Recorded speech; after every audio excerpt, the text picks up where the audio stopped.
All right, guys, welcome. I'm glad that you're here. If you're someone who is seeking uncommon results, this podcast is for you. Success, happiness, and wisdom. What do these words mean to you? I think we can all agree that we'll probably all have slightly different definitions of each.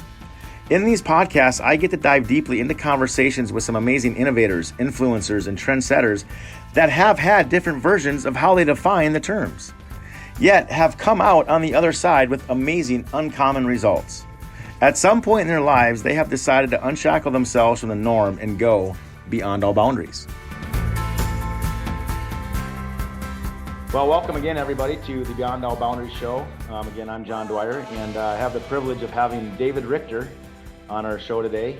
David runs Profit First for real estate investors, and I'm really excited to have David on. David talks and is in a special niche with really helping people understand the components around running a business, how you should become profitable, and the different things that you should look at as you're scaling your business grow. So I'm really excited about this. I think that people are going to get a lot of valuable information from this. And so, David, welcome, man. Glad to have you on. Yeah, thanks for having me, John. I really love being here. You bet, buddy. So why don't you maybe give a little bit of the background about yourself and kind of how you got to the point that you're on, and just talk about your journey a little bit. I know it's an open-ended question, right? But we'll dig in. But for our listeners, if you want to, just give a little bit of background and who is David Richter, right? Sure. Well, the easiest person to talk about is yourself, right? So how long do we have? Just kidding. No, I was born at an early age. Just kidding. We won't go that far back. So when I really woke up financially was when I read Rich Dad Poor Dad in college. So I started real estate investing, and that was the first thing that introduced me to it, was that book. So, and it just opened my mind to the possibilities. And so I did. I bought a house, like before I was married, fixed it up. I moved into it. I rented it out before I was married, then moved into it while we were married for a couple of years, and then we lease optioned it once I left. And that tenant that was in that house that we had lived in for a couple of years, he paid early on time and then cashed me out 6 months later with the option agreement. And I'm like, oh, this is nice, because it was all tax free at that point too. Because if you live two out of 5 years, it was tax free, no capital gains or anything. So I was like, oh, I really like this. So then I started buying other rentals, and that's when I started working with a real estate investing company. And when I first started working there, we were doing about 5 deals a month, wholesaling, fix and flipping. Those were, wholesaling was the big one that we were doing. And then from there, we scaled it up to about 25 employees over the next like 3 years. And we were doing about 25 or 30 deals a month. So when you say so when you say we, David, was this you and your own company, or were you working with somebody else, or Oh, working with another investor, and there was Okay.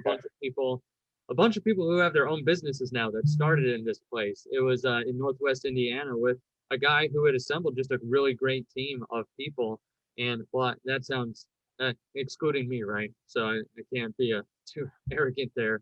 No, he had assembled a great group of people, and we scaled it to about 25, deals a month, where we were wholesaling houses or fix and flipping like you see on HGTV, or turnkey properties, or like there's a bunch of different things that we did, rentals and lease options. So that was a really great experience, honestly. Like, I had gone to college. I went to college for being like a secondary education teacher, like to be a teacher. Okay. But my life took a different path after, because I said I want to be in real estate. I want to help people. I want to do something like this. So being in that was a very good learning experience, because at that same time that I was working in the real estate company, I was also buying my own deals on the side, or I bought some deals right from the company too. They buy it wholesale, and then I buy it and turn it into a rental. So it was a really good learning experience all around, like watching a business grow, learning to do my own deals. It was I will always attribute a lot of the foundation to that place. So, but I got to sit in a lot of the different seats too, because if you start a business, you're usually the chief bottle washer. You do everything. But at this point, while we were growing, I was kind of like the utility man. Like, here, put you here, get it up and running. Okay, let's put someone else there. Okay, start this thing. And so I sat in marketing, acquisitions, dispositions, project management, property management, and and one of them was the finance role. So I sat in a lot of those different seats, and I really like the finance role. I'm a numbers type guy. If you're watching this and can actually see the recording, you can tell why too. I'm just, I'm definitely a nerd here, and I embrace it really. So I like the numbers, and it was super interesting to sit down with the CPA and say, okay, tell me what this means. Like I want to know the back end. How does this apply overall to the business finances, and what can I learn from this? And I did. I got like the School of Hard Knocks course there, and just asking a ton of questions. And that really opened my eyes to be like, wow, this is really valuable information. We don't meet on this enough. And then as we were scaling and growing, I saw, okay, we're outpacing the number of people that we have and the number of deals, like that we're doing. And, overhead's getting really, really high. And, that just, it really opened up a new world to me of like, okay, business is not just about the marketing, the sales, the operations, but like the financial piece you have to have a hold on too. So after about 5 years, my wife and I moved to the Richmond area because it was closer to family. So like we moved from where we were, started working with another investor, and because of the experience I had from the other place, went right in, and we were able to help a lot. Like I was able to go in there, we were able to change his finances. Like people were doing his his bookkeeping. They weren't entering things correctly, or it wasn't like up to date. He didn't have his financials at his fingertips. But then that allowed him, once we got that up to date, he was able to then make like operational decisions, marketing decisions, sales decisions. And he looked at me and said, this, you've helped change my life. And I said, what in the world? Like I knew it would be a big impact, but I didn't expect that. And I don't say that to be like, oh, look at what I did. It was more like the process of going through that was very eye-opening. And then that's when the seed was planted several years ago of like, oh, maybe I could help other people and like build an actual business around this. So I sold my properties and that I held from where I was before in Northwest Indiana, and that kind of gave me a little cash influx. So then I started my business, and to help other entrepreneurs and real estate investors really have a handle on their finances. And that was scary, like at that time, because up to that point, I had rental income, I had multiple streams of income, and I had the companies that I was working for had the stuff that I had going on the side. I even at one point had a Podio business where we were implementing like Podio CRM type like business operating systems for real estate investors. It's just a CRM, customer relationship management software. So I had like quite a few things going, but then I said, no, I want to step out and I want to focus on this, because I think in the real estate investing world, I mean, entrepreneurs in general, but especially real estate investing, need help on the financial side, just someone to guide them, someone who speaks their language, and someone who also like cares and is a real estate investor and knows what to get out of the numbers that can really help them. So that's what started my company, Simple CFO. And that was at that time, I kind of just leapt down faith. Up to that point, I'd always given myself options. I guess that's one thing that I've always liked in the back of my head. I like to give myself options. So that first property, when I sold it way back when, it gave me options. Like I can invest this money, I could go get another deal. I'm not living hand to mouth anymore. Like I'm not living deal to deal. So it's like, okay, how can I keep this going? And that's where, when I first started the business, it was kind of like that too. Okay, I was fortunate to be, from reading books, being around great people, learning from the companies, to always be like, okay, give yourself options. So when I went into it, I had a healthy savings account. So that way like if the business would have tanked, I would have been okay for a certain period of time. But I had to give myself that time to say, okay, is this viable? Is this working? Is this something that I can actually keep changing lives?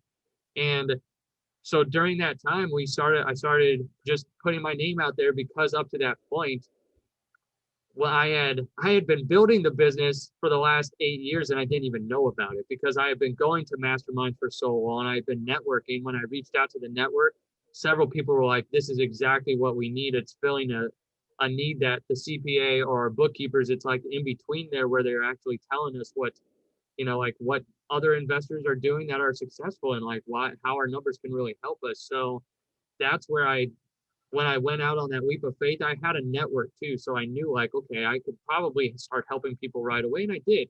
it didn't like launch and I had like 50 clients and oh, they're all banging down my door. But it was like, no, I had a good solid base when I started. And it was like, okay, how's this going 6 months into it?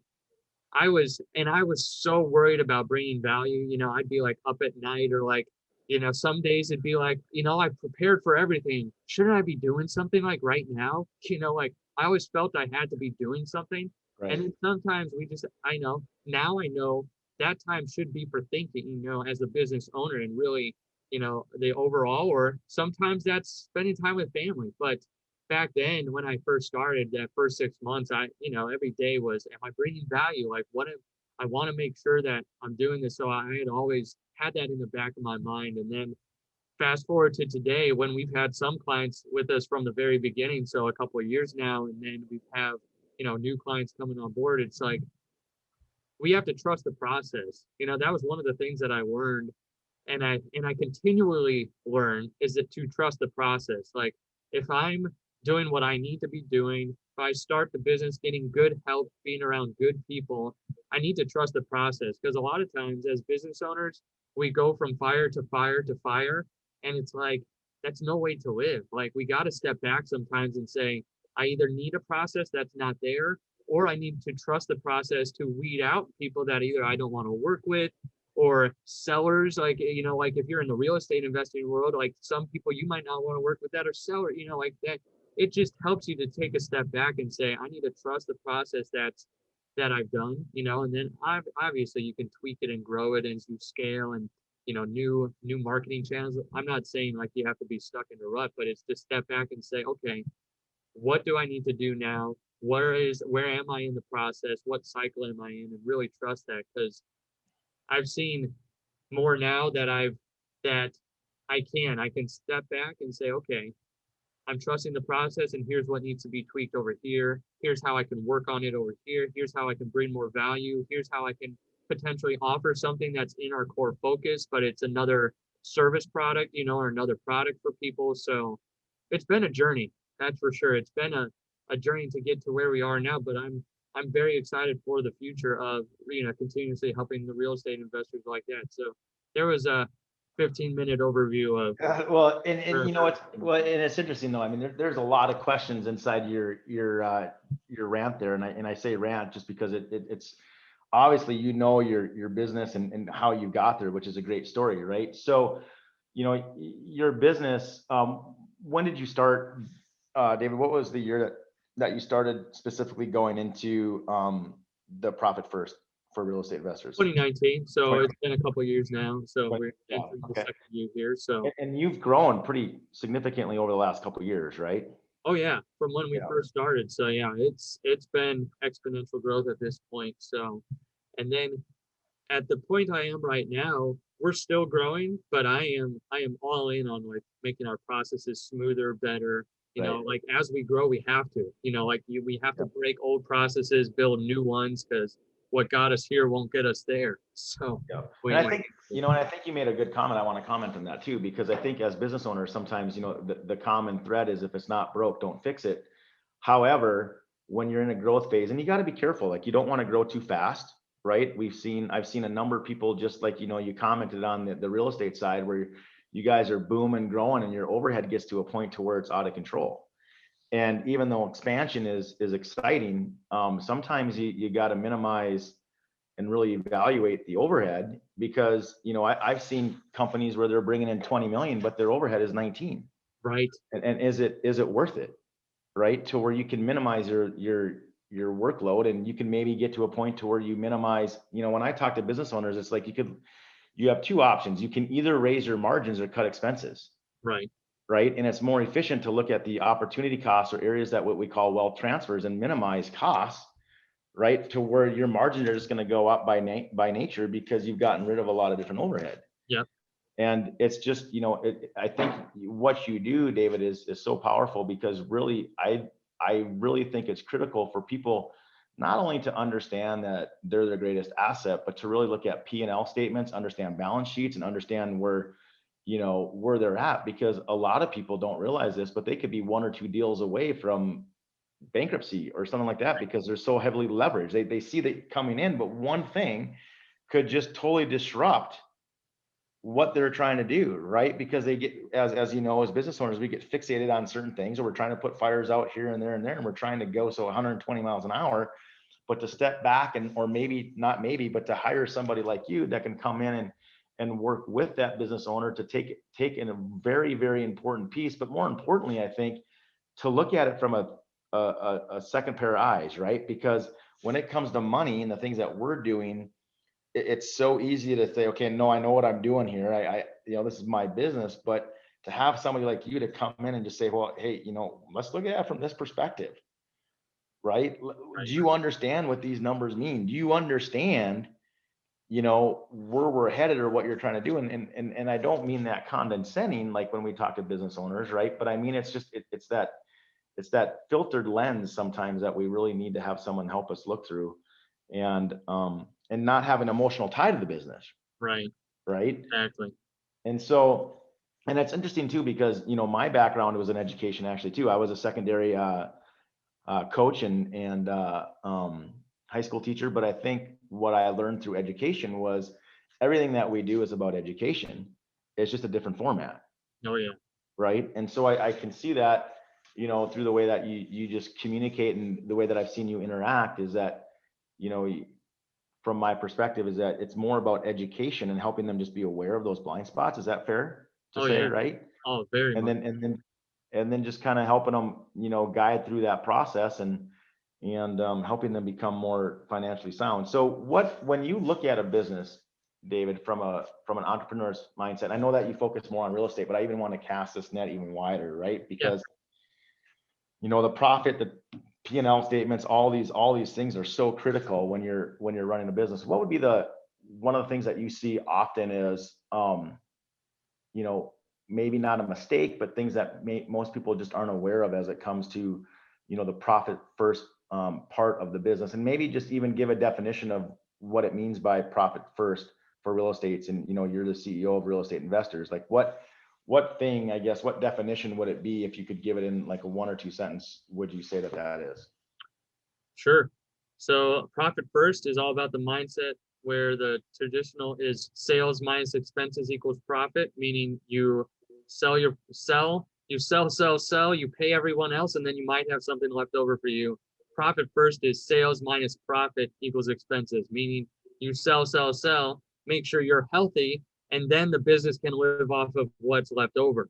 And I think that's the best way to sum up profit first is, it's everyone who's an entrepreneur has probably read some books, at some point that have told them like pay themselves first, because there's like The Richest Man in Babylon, like there's just general books like that. And then there's real estate specific ones like the Robert Kiyosaki, and Rich Dad, Poor Dad, and, a bunch of books that tell you that. And the 1 to 2 sentences would be that formula. It would be, it's really sales minus profit. Think about, you need to make sure that your business is healthy and that you're healthy. Because if you're not, like you were saying with the $20 million in 19 overhead, like unless he's happy living off that 1 million, like for the rest of his operational expense and everything, like then he's probably upside down. So it's like, that's where you got to make sure you build that into your business first. And it's at every stage that you at least build yourself that margin of profitability. And then it's like, then I have to spend what's left over. And I think a lot of people just go into business thinking, oh, I've got to spend all this money to make all this money, and I've got to scale and I've got to do this, or, like I've got to invest in this over here. And it's like, well, hold on a second. Why did you get into business? Did you get into business to where you're like spending $20,000 a month and you're bringing in 19? Like, is that why you got in, and you're not paying yourself anything? I'm like, you probably started it so that way you could actually grow and be the business that you wanted it to be.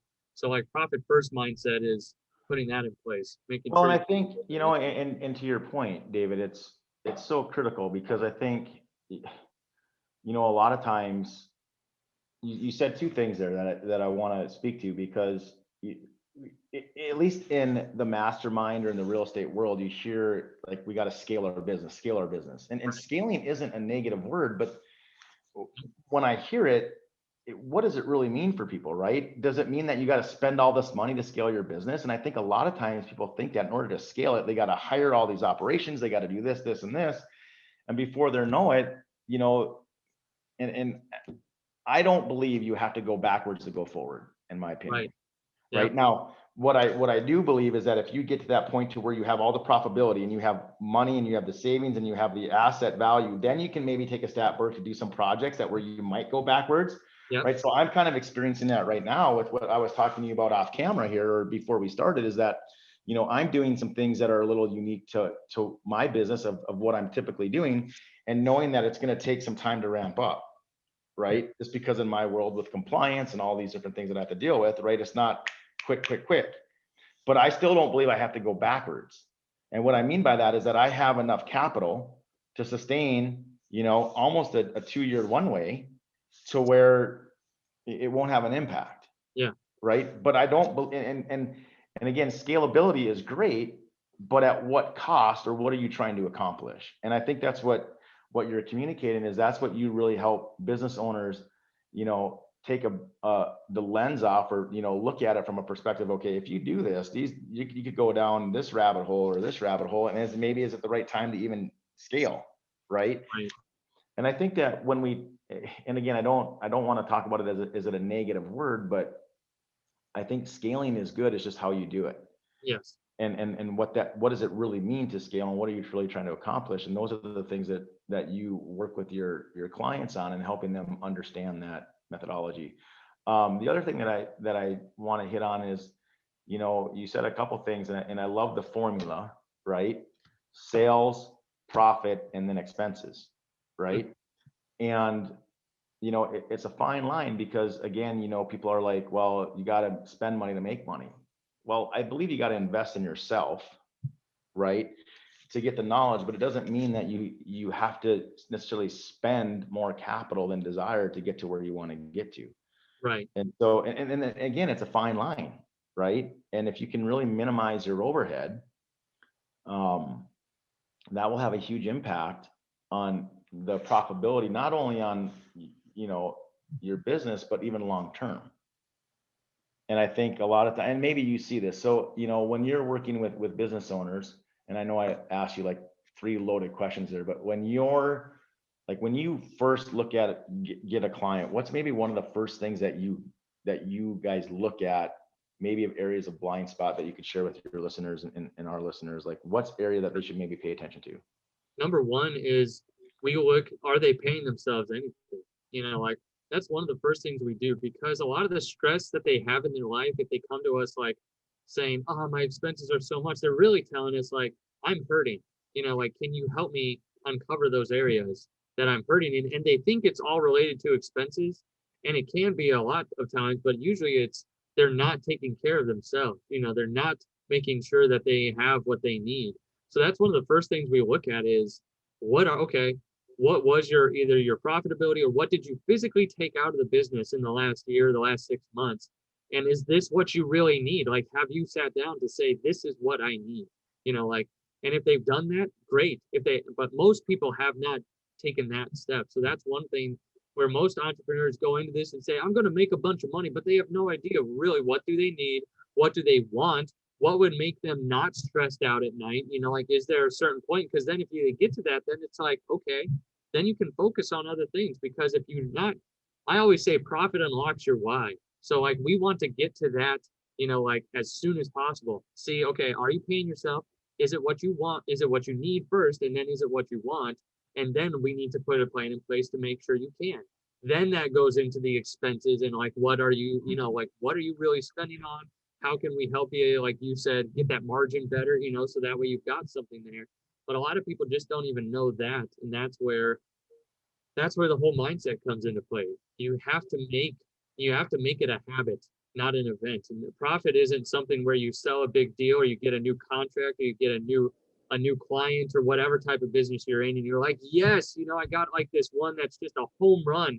Now I can take something out.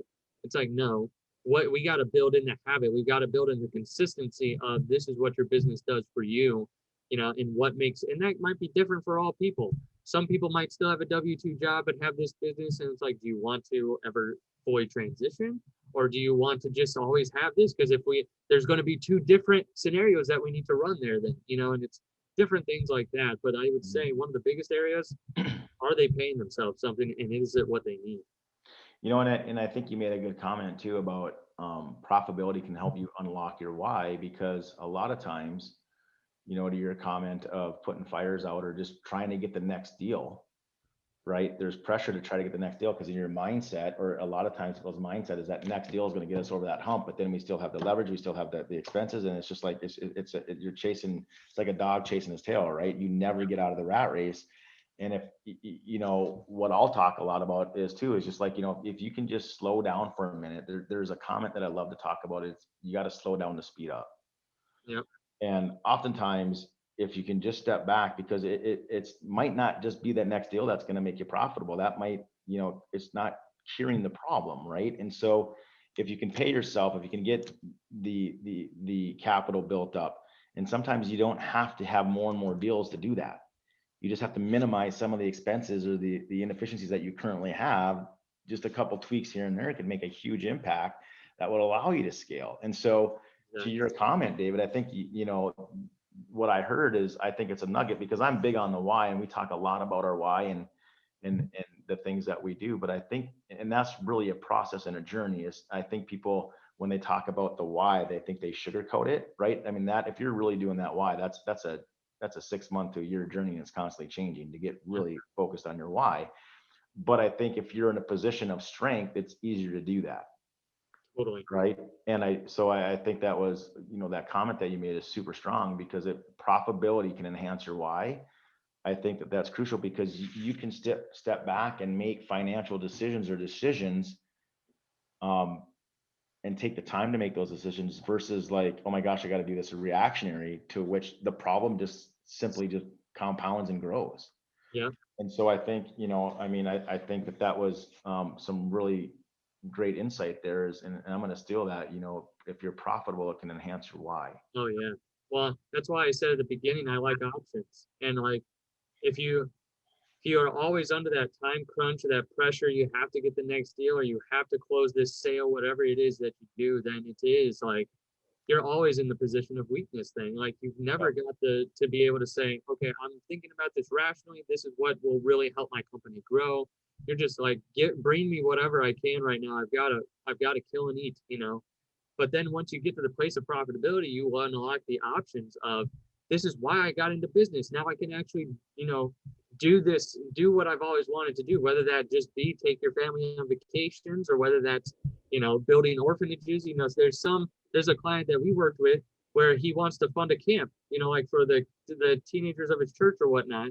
And, like, he's paid down a lot of his portfolio, and he's using the extra cash flow, like a percentage of that, as we run Profit First, is going towards like that giving account, so that way, Right. But that's where he's focused on that, and he got in that position and now he can do the things that really matter to him, because he's got those options now. It's not like living hand to mouth or deal to deal all the time.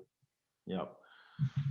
Wow. So what would be one of the things that you see as what you find a lot of people that are doing, when you get into, and I know this is going to be, a hard question to answer because it's so individualized, but if you would look at the last couple of years, what would you say, maybe a couple of things that you've noticed that a lot of entrepreneurs are doing right, and that maybe you just have to enhance what they're doing? Maybe it's hiring you, right? I mean, the reality is recognizing that, they need to manage their profitability, their balance sheets, and their financials. But, I guess, and I want to maybe it's not what they're doing right, but what are they kind of on the right track of doing, or some things that they've done that you've been like, this is a really good move.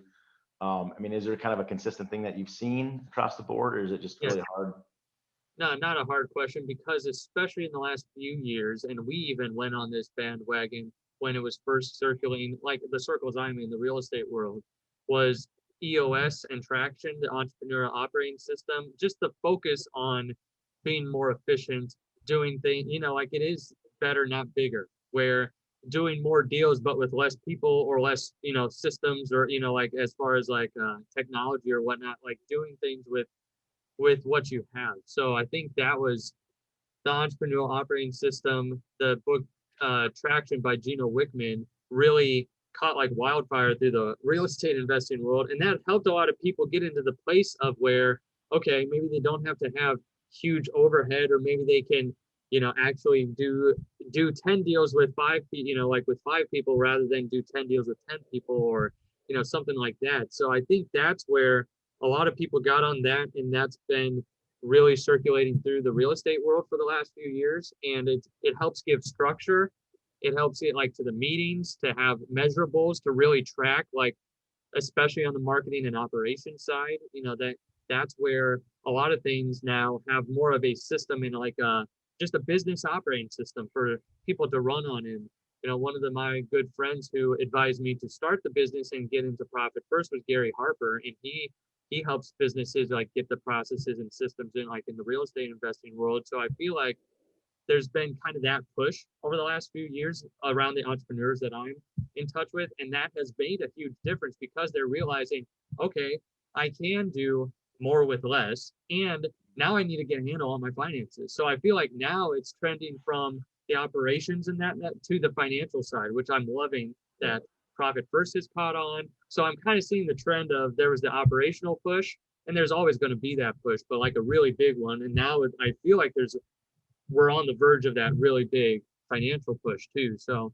I'd say those were kind of like the couple things that I see going right in general in the entrepreneurial world that I'm in. Do you ever see yourself now? This might be a question for later, but do you ever see yourself? And I know that you love the real estate space and you resonate with that because that's what you've done, right? But do you ever see yourself maybe having a division that will go out and work with other businesses in relation to that's not correlated to real estate, or is this? Do you anticipate that? Is that maybe in your future growth plans, or?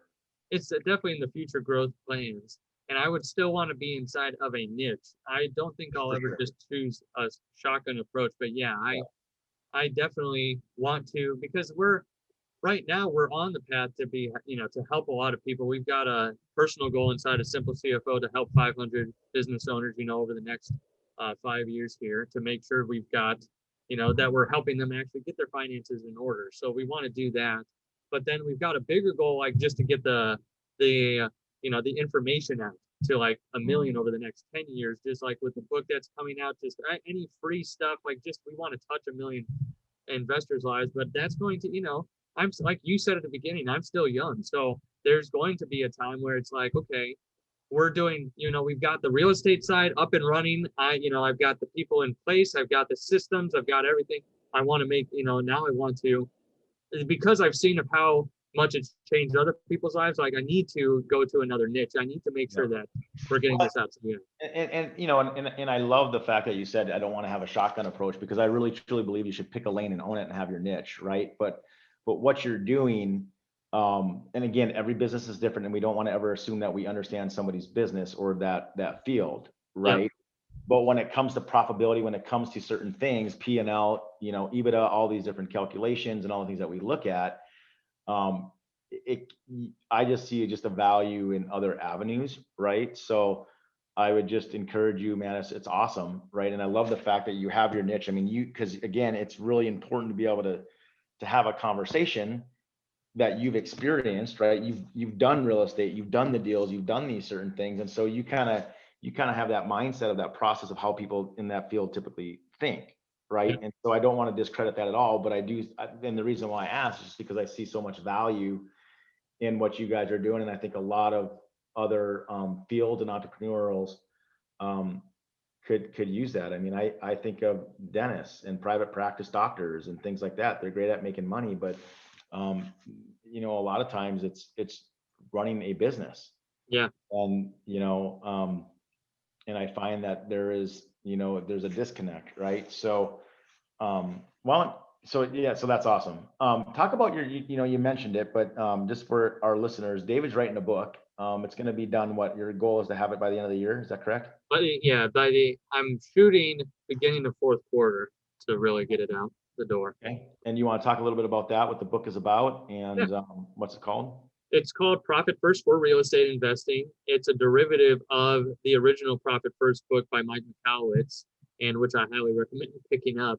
But it's written in real estate investor talk and in their language, and what I've seen as far as the actual implementation and steps that a real estate investor can take. That is, because the original book was written, for all businesses and all things. And, some of it can be confusing if you, try to apply it to the real estate world, because I feel like the original book was like the service-based businesses or whatnot. And the one that I'm coming out with is just specifically for real estate investing. So the types of accounts to set up, the different times to transfer, like what to do if you're not consistently getting deals, like how to look at that, and really the things that the real estate investors are, how to deal with their finances from a high level without having to know a lot of the actual, the nitty-gritty accounting stuff.